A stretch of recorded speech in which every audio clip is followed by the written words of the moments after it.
Yo, what's up, fam? It's your King Big C. This is Real Talk with Big C. Um, I did it a word of the day a few days ago called Crucible, right?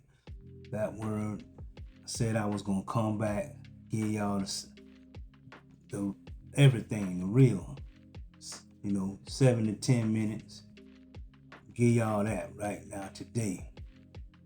All right, you know what Crucible mean. If you didn't see the video I posted, the 60-second video, it's about how God, the crucible pot, is a pot that they used back in the day to purify metals.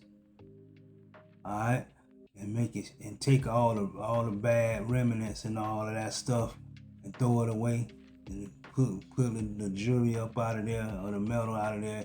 It's shiny and clean, and God does the same thing. Excuse me, y'all.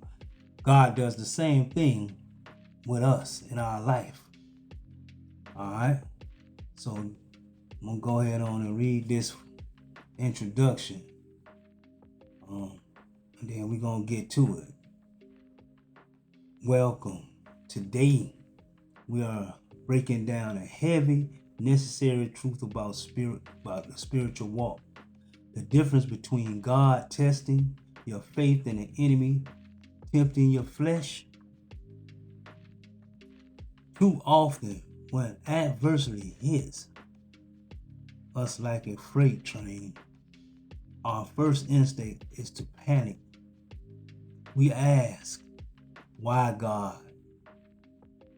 Why is God doing this to me? That's what we ask. Why is God doing this to me? But scriptures reveals a profound, game-changing distinction. God does not tempt us to sin. James tells us he cannot be tempted by evil, nor does he tempt anyone. But God does allow tests. He sets boundaries on the adversary, which is Satan. He uses the very heat of affliction to burn away impurities and reveal the gold of your character. See that? He reveals the gold of your character. He uses the heat. The heat is whatever trial you're going through, like what we going through right now with Donald Trump and all those MAGA people, all these racist people trying to make America great again. That's why you see me doing these videos, so you can see where you're coming from. Because if you don't see where your people come from, you can't know where you're going through, and you can't know how to fight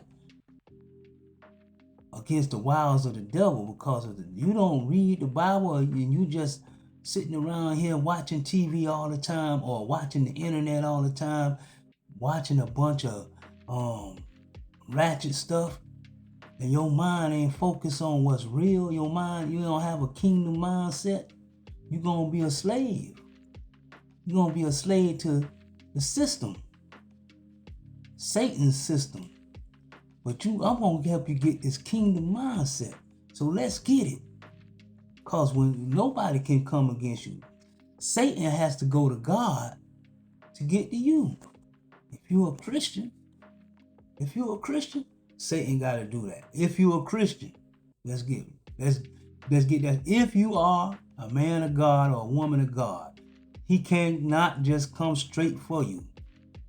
All right? And if he do, you should be equipped to tax him when he do, or when he send his angels, because he got angels too, just like God. He's a fallen angel. All right, let's do it. Okay. Point one, the divine boundary, Job's blueprint. Okay. Look at Job 1:12. And the Lord said to Satan, behold, all that he has is in your power. Only do not lay a hand on his person. Notice who is in control. Satan has to ask permission.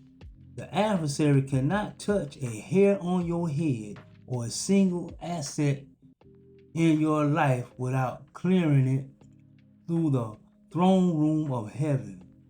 First, God sets a perimeter. You see what I'm saying? He can't do nothing to you. He can't just come and attack you. He got to go through the throne room like he did with Job. And if you don't know who Job is, man, go to Job in the Bible and read the whole everything. All right. Well, it say, behold, he is in your hand, but spare his life. God always set a boundary. The enemy wants your destruction. God wants your development. Satan comes to kill, steal, and destroy.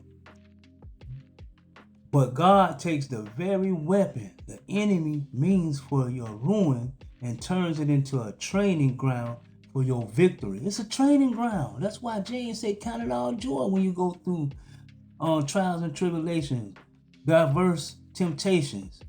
It's to make you sharper. It's to make you better. Iron sharpen iron. God use the devil to make you smart, to make you have wisdom. All you got to do is you read the Bible and pray. Prayer is the number one thing, and you have to forgive.